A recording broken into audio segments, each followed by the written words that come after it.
Hi, I'm Joy from Chicago. Please like and subscribe. My parents always loved to call me a unique child. When I was little, I was always making toy buildings out of random stuff. Seashells, bottles, cereal boxes, anything I could get my hands on. I was also kinda shy and found it more fun to help out with chores at home than play with other kids. One day, Mom was teaching me how to make pancakes when she suddenly stopped and stared at me. Sweetie, what's the matter? Am I going too fast for you? No, Mommy, everything's fine. But you keep blinking a lot, like there's something wrong. I hadn't even realized it, so Mom took me to a doctor, and I got diagnosed with an excessive blinking condition. It was nothing serious, but in school, kids started making fun of me for it, and I'd mostly just stay away from them and sit alone. One day in 3rd grade, I was making a presentation and this stupid boy kept interrupting. Miss Brown, why does Joy blink so much? Just keep quiet and listen to Joy's presentation, please. But how can I listen when Joy's eyes are doing all the talking? The whole class burst out laughing. Just then, this kid Martin walked over to the annoying boy's table. Hey, don't talk about Joy like that. Oh yeah? Who are you, her boyfriend? Martin jumped on him and the two started wrestling like crazy. They both ended up in detention for a week. So after school, I snuck into the detention room and sat next to Martin. Hey, thanks for sticking up for me. I hate when people tease you. You're like the awesomest, smartest girl in our class. I joined Martin for detention every day, and after that, we hung out all the time. It turned out he even lived in my neighborhood. I'd always been a loner, but for the first time, I had a best friend, and it was amazing. Having Martin in my life made me less shy, and I changed a lot. We stayed super close through the years, but when we reached high school, Martin gave me some news one day. My dad's business really took off, and we're moving to another neighborhood. I'm also going to a private school. Wow, that's super cool, but I'll really miss you. Hey, why don't you apply for a scholarship? Then we can still be at the same school. My parents were happy for me to try to get into a better school, so I applied for the scholarship, and I got in. Little did I know that it was the worst decision ever. On the first day of 9th grade, I almost fell over when I saw Martin there. He was dressed head to toe in designer clothes and was wearing a gold watch? Who are you and what did you do to my friend? And how much gel is in your hair, dude? This is just how the cool kids dress nowadays. You didn't know that? No. Should I? Yeah, you should. You need a makeover, girl. I just laughed and punched his arm. Later at lunch, a bunch of rich kids walked by our table. Hey, Martin. I've seen you around my neighborhood. Want to come to my party this Friday? Sure. Can I bring Joy with me? She'll have to buy new shoes first. I bet the one she's wearing right now came from a garbage dump. Hello, I'm right here, and I love these shoes. Joy, she's joking. Calm down. The girl walked away with her minions, and I felt so annoyed at Martin. How could he think that comment was a joke? Apparently, there were lots of kids at school who lived in Martin's neighborhood, and it seemed like he was becoming friends with them overnight. That next Monday, I didn't see Martin until lunchtime, with his arm around a really pretty girl. Hey, saved a seat for you at our usual table. Actually, I have a girlfriend now, so I'm gonna go sit with her. Oh, okay. Well, have fun. I went to sit by myself and watched Martin from afar. He looked happy, but he just wasn't acting like himself. As weeks went by, Martin got super handsome and muscular and really popular. I missed my friend, but I gave him his space. But one day, I caught Martin and his friends surrounding a younger kid, and Martin was reading his diary out loud. Stephanie Twain, the love of my life since 5th grade. I ran forward and snatched the diary from him. What are you doing? What? I'm just here to entertain people. Reading idiots' diaries is my opening act. Martin, why are you acting like this? Just because you're rich now doesn't mean you have to be a jerk. You know what? I think you're just jealous, because I have other friends now and I'm not a nerdy loser like you.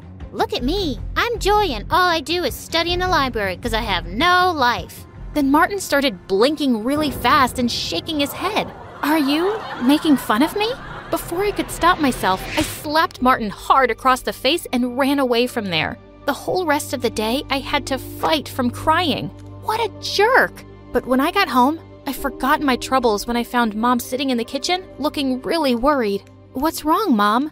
Joy, your dad and I are in serious debt. If we don't find a way to get some money soon, we could lose the house. Lose the house? Are we gonna end up homeless? No, I shouldn't have said anything. We'll be fine. Don't worry about it, honey. But I did worry about it. I watched MSA videos on YouTube to take my mind off of things, but I didn't get much sleep that night. Weeks went by and things kept changing. I just focused on my studies and saw Martin from a distance, turning into a completely different person. Then one day, a new guy named Cameron arrived at school. He looked like Harry Styles, and based on his Lamborghini, he was clearly rich. All the girls were drooling over him, but I just rolled my eyes and walked away. He was probably just another snooty brat. But I was surprised when Cameron came and sat next to me in my robotics class. He seemed super impressed with the robot hand I was building. I've been working on it for almost a year. Are you like a genius? You can tell me the truth. You don't have to be modest. I laughed and ended up sitting with Cameron for lunch, and he never once made fun of my blinking or even asked about it. We were having a great time until Martin walked over. Dude, what's a guy like you doing with someone like Joy? I'll introduce you to my friends. They're more your type. Martin, why are you such a… Sure, I'll come and say hi right now. Cameron leaned over to me and whispered, trust me, you just sit back and enjoy the show. I wondered what he was up to as he walked over to Martin's friends. And when Martin introduced his girlfriend, Cameron suddenly took her hand and kissed it. I'm heading to a yacht party tonight. I'll offer you $500 to be my date. His girlfriend instantly pushed Martin away and put her arm through Cameron's. You got yourself a deal, cutie. Wait, what the heck? I thought you really liked me. Cameron pulled away from Martin's girlfriend. Your friends really are something. I just wanted to show you that. And I don't like hanging out with fake people. Don't ever come near me or Joy again, okay? Cameron walked back to me, and I saw Martin's face had turned really red as he stormed off furiously. I hoped he'd had some sense knocked into him. Later that week, I got some amazing news. My teachers wanted to enter my robot hand into a huge science fair with a big cash prize. If I won, I could help my parents out. Your hard work is finally gonna pay off, Joy. I wish I were as talented. Wait, what if you enter the science fair with me? You can help me with the finishing touches. Are you serious? You're the coolest girl ever. Cameron and I worked hard on it all month. The night of the fair, I reached the venue before Cameron, who was bringing the project. But hours passed, and he just didn't show up.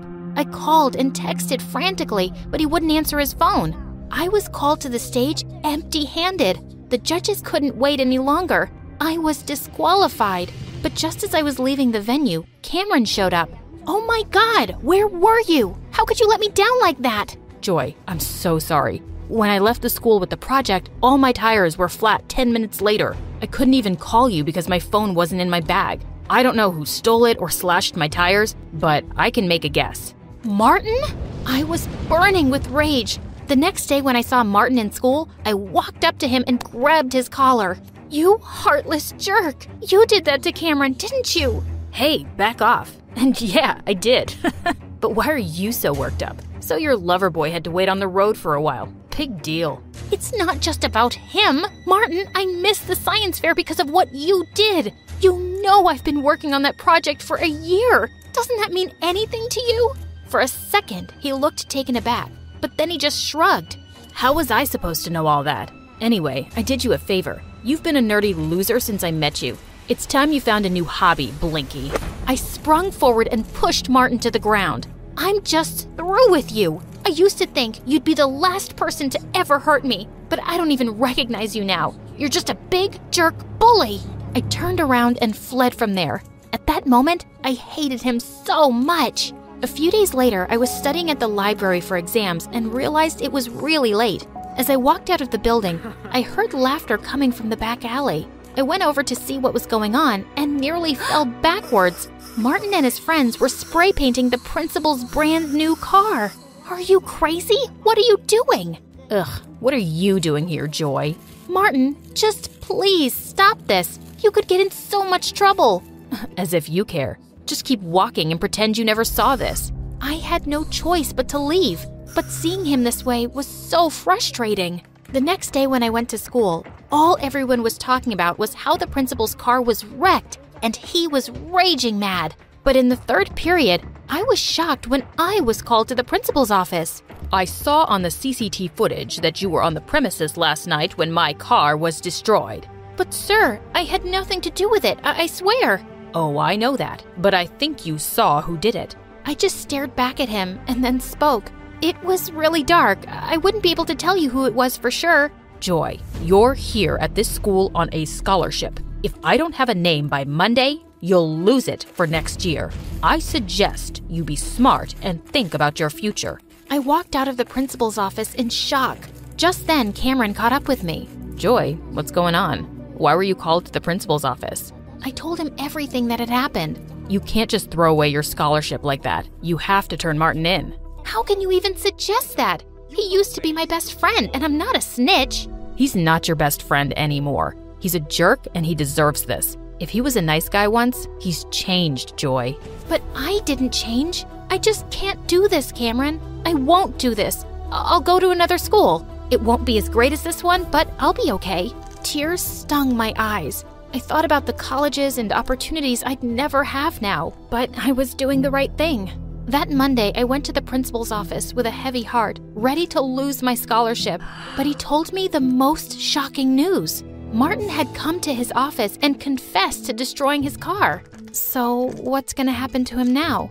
He's already expelled, of course. I couldn't believe it. Why did he suddenly confess? And he even took the fall for his friends. I found the other two brats who were with him that night snickering in the hallway, and I asked them, "We don't know why that loser did it. We'd all gotten away with it. It wasn't his idea. He just does whatever we tell him to, always trying so hard to be one of us." I've known Martin for years, and trust me, he's 10 times better than all of you. I shoved them aside and left. I was totally off the hook, but Martin was gone for good. My head was spinning, but when I got home that day, I found my parents in the living room with huge smiles. "Joy, we have the most wonderful news. We're not in debt anymore." Are you kidding? That's amazing. But how? Some anonymous donor paid off all the money we owe for the house. We have no idea who did it. It was probably Cameron. He's an amazing friend. I just know it was him. I rushed to my phone to call Cameron and thank him, but suddenly, I realized Cameron didn't know my landlord or anything about my house. There was only one person outside my family who did. The next morning, I took a bus to Martin's new place and knocked on his door. Hey, I have a weird question. Did you pay off our mortgage? Yeah, I did. But hey, don't worry about it. Our moms ran into each other, and your mom told my mom everything. I told my parents I'd help them out at work every weekend if they paid your loan. Martin, I don't understand. I thought you hated me now. Why would I hate you? Cameron told me what you did for me. After how horrible I've been, you were gonna give up your scholarship and ruin your future for me. I guess I'm not really surprised, because that's just who you are. The best friend one could ask for. I couldn't let you do that, though. I got expelled because I deserved it. And I'm really sorry about everything. I was so touched to see Martin's teary eyes. Hey, don't make me cry, bro. It's okay, and thank you for apologizing. I'm just glad to see my old friend back. Me too. And for the record, Cameron's a really good guy. You have my blessing to be with him. Yeah, I didn't ask for your blessing, but thanks anyway. 你没事吧？我没事，谢谢你今天第2次帮我。快手，拥抱每一种生活。